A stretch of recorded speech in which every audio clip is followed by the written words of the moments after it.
Everyone, my name's Tim Buckaloo. I'm currently the interim acting chairperson of the interim acting Westborough Community Land Trust Organizing Committee. I'd like to thank everyone for coming out tonight. This is a really very good showing, I think, for the first annual meeting of a new community organization. I think it's indicative of the level of community interest and community participation that we can look forward to in the future. I see a lot of faces that I recognize, some new faces. Before we open up the business meeting, I'd like to just take a minute to remember some people who are not here tonight. It's a very difficult day for all of us. Eleanor Pepper was one of our founding members, and Jack was a big supporter as well. Eleanor was the person who organized our meeting and our supper tonight. She will be greatly missed, and I would like to just take a moment of silence to recognize her before we get on with the business meeting. Thank you.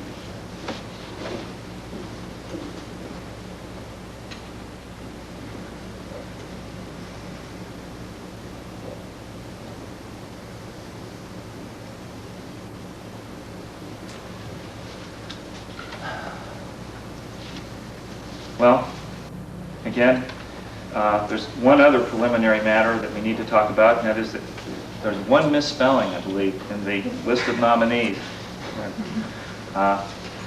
Always embarrassment for that to happen. I'm sorry that we misspelled your name, Craig. There's two. There's two? Oh. Well, this is our first time. We will not make that mistake again. We will, many apologies to everyone whose name we've misspelled.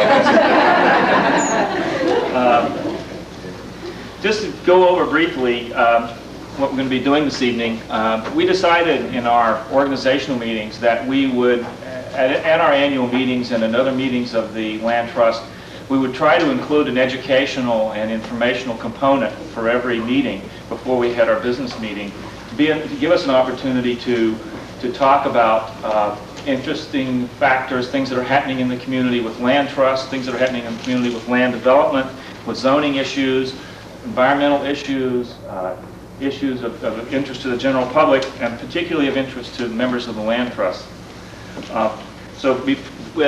After we have a brief introduction, Mr. Jim Robbins, the planning board, will be here to go over some of the issues, the planning issues that are facing the community. And then we will talk more directly about the role of the Land Trust, the Open Space Preservation Committee, the Land Trust, and where we're going to be going the next year. But before we do that, I have a long list of names of people that I am going to actually read every name. So you'll have to bear with me. These are the people who really were instrumental as volunteers in working with the steering committee that organized the Land Trust. And they're in alphabetical order, and if somebody's missed, it's totally my responsibility, and you may blame me.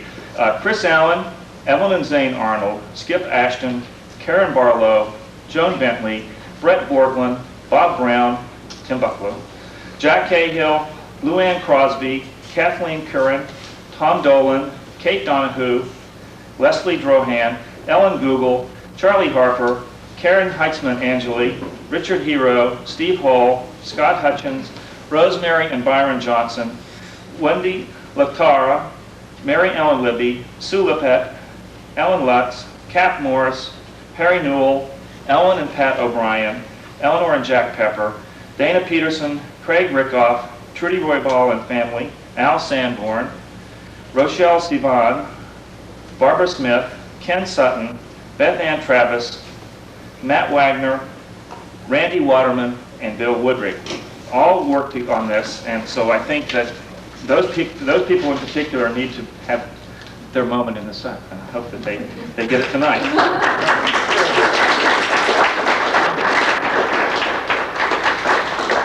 I guess I would also hope that everyone on the way in picked up a copy of the bylaws of the Westborough Community Land Trust Incorporated, and I can inform you that as of May 23rd, that's 9 o'clock in the morning, we are officially recognized as a nonprofit corporation by the Secretary of State.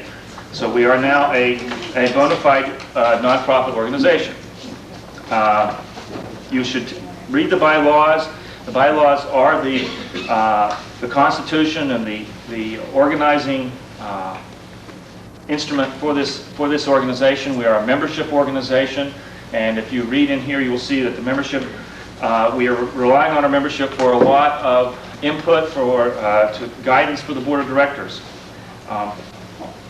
I think, having said that, I will turn the meeting over to, let's see, Jim Robbins.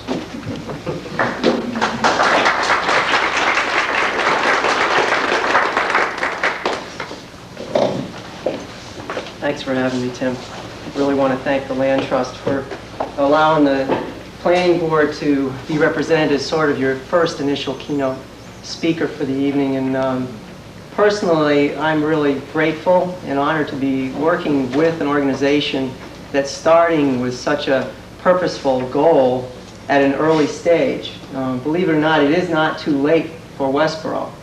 But as you're going to hear tonight, it is urgent. And I think this is timely.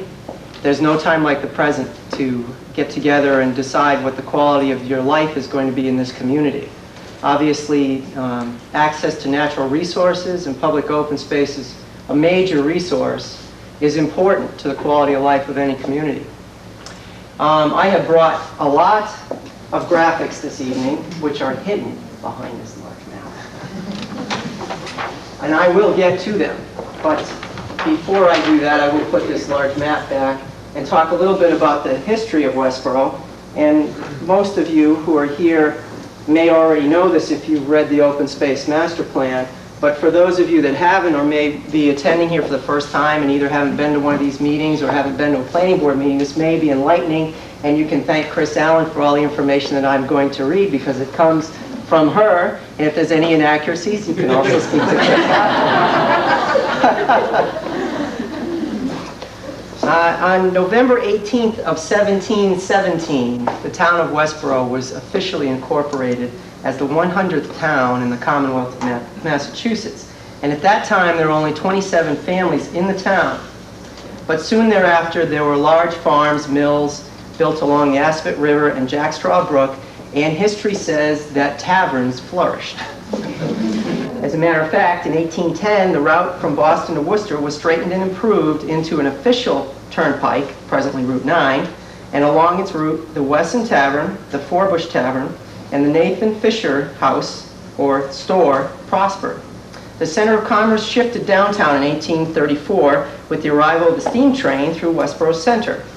The railroad brought a new era of prosperity to the town's industry, and over the next century, local factories shipped boots, shoes, hats, straw hats, sleighs, textiles, bicycles, and eventually abrasive products across the nation. Westborough's dairies supplied cities with milk, and local greenhouses shipped carnations, while 8 orchards found ready markets for their produce. In 1880, a total of 4,205 acres was cultivated on 155 Westborough farms. By the 1890s, Westborough had become known as the Milk Town. Milk from 1,055 cows from one farm alone in the town, at C. Brigham and Company, at the time the largest milk company in the world, shipped milk throughout the United States. Dairying remained an important livelihood throughout the 1930s, and when 40 dairies could be counted along the major routes in town, Westborough was on the map. After World War II, industry and mechanization and added public health regulations made the cost of dairying prohibitive for many Westborough farmers. The number of dairies dwindled until there was only one small dairy farm operating in 1975, and that was Howard Ullman's farm on East Main Street. As we all know, though, last year that went out of operation. So we're no longer the milk capital, not only of the world, but no longer of the Commonwealth. In the early decades of the 20th century, there were 8 sizable apple and peach orchards on Westborough. On Spring Road and Moore Street to the south, Adams Street and West Main Street to the west, Fisher Street and Chestnut Street near the town center. In 1975, 3 orchards remained. The Quick Farm Orchard on Adams Street, as well as the Parker Orchard, and the Arnold Orchard on Spring Road. Presently, only the Arnold Orchard remains. Although Westborough joined the housing boom after World War II, when single-family homes began to develop as subdivisions along its main roads, large plots still existed as farmland in Westborough in 1960. As a matter of fact, 106 parcels of 10 acres or more still existed as recently as 1960. That represented a total of 4,602 acres of farm or forest land, and it equaled 33% of the entire town. 35 years later, last year, forest land and agricultural land account for only 929 acres, or 6% of town land. Presently, 2 farms on the western border of the town have been preserved under the Agricultural Protection Act. The development rights of 140 acres of the historic Norse Farm were purchased by the town of town meeting vote in 1980, and 48 acres of the nearby Glenrock Farm were also protected under the same provision in 1987. At present, there's a farm stand at the Harvey Farm on South Street, and the Bavarian Farm on Otis Street, which supply local produce. 2 farmers raise small fruits. Lillian Grove on South Street cultivates blueberries, and Jonathan Nurse cultivates strawberries and raspberries. 3 small nurseries that cultivate annuals and perennials, including the Green Thumb on Route 9, Wilkinson's Farm on West Main Street, and Mugford Shop on East Main Street, are still in operation. Route 9, as we know, is the center of commerce in Westborough.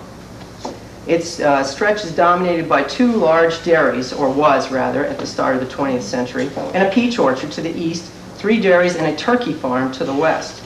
Carnations were shipped from a farm on Route 9 in Lyman Street across the world. At the completion of the Mass Pike in 1964 and Interstate 495 and 65 followed the proliferation of Route 9's industrial and commercial development. In 1964, the Mass Electric and New England Power sited its headquarters on Route 9 near the junction of 495. Data General built world headquarters on Route 9 in 77, and soon other businesses followed and populated the large office and technology park along the highway corridor. In the next decade, industrial and commercial development flourished, and Westborough's business park was constructed on a 100-acre site aside New England Power on Route 9 in 1982. During the next year, the Westborough Office Park opened its first buildings on a 130-acre site to the southwest of Route 9 in the 495 corridor. Now you might ask, why am I giving you all these numbers?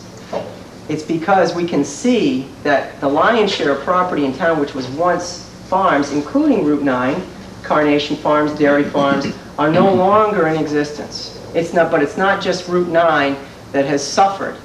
It is all of the town, including what is primarily now residential communities, and I'll get to that. To serve Westborough's growing commuter and residential population, large shopping centers, restaurants, and auto dealers claimed most of the remaining space along Route 9. Julio's Shopping Plaza and West Meadow Plaza both opened in 1971, and in the 1990s, large discount centers such as BJ's, Sam's Club, and Walmart, plus Stop and Shop, were added to the Route 9 corridor. After World War II, the demand for housing for returning veterans resulted in the construction of the first housing developments along Lyman Street, on Shepherd Road, and Chauncey Circle. In the 1950s, houses began to spread from the town center toward the Grafton boundary. 3 large farms, the Aronson Cattle Farm, the Vinyl Hill Dairy, and the McTaggart Orchard, were developed into single-family home subdivisions. The demand for residents grew as the town industrial and commercial sector boomed in the 1960s through the 1980s. New families were drawn to Westborough by its excellent schools and rural character. Single-family homes were constructed on the northwest corridor and in the southern end of the town near the reservoir. Large apartment complexes housed renters at Fountainhead and Windsor Ridge along Route 9. In 1960, the population of Westborough was 9,600, with a little more than 1,500 households. In 1970, only 10 years later, the population had risen to 12,594 at 2,200 households. And last year, 1996, the population stood at 15,745 with 6,317 households. The planning board projects through the population and build-out analysis that by the year 2000, we'll have a population of 17,300 and approximately 20,000 by full build-out. Now, I don't have a date for you when full build-out would occur. Obviously, market conditions control that, but it's not far off. The present decade has seen an increase in the pace of housing construction so that the majority of the remaining farms have transferred into subdivisions. Valley View Estates was developed on the Baptiste and the Roy farm, thanks to my praline pointer here. Down here. Then we had the Quick Orchards, no longer a functioning orchard, along Adams Street, which is now owned by Casa. The Ridings, which is here. All of the frontage lots along Adams Street, the proposal for the Orchard subdivision, and the recently approved adult over 55 retirement community up on the top of the hill. Fay Acres Dairy Farm, also in the southwest part of town, was developed then, known as Fay Acres.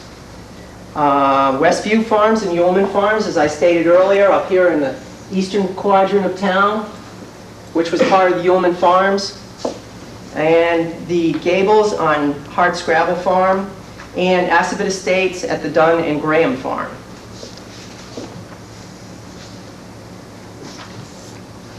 Just to give you some more numbers and a sense of the housing demand in recent years, from 1988 to 1995, Westborough built 817 houses. Projected from 1997 to the year 2000, an additional 606 more.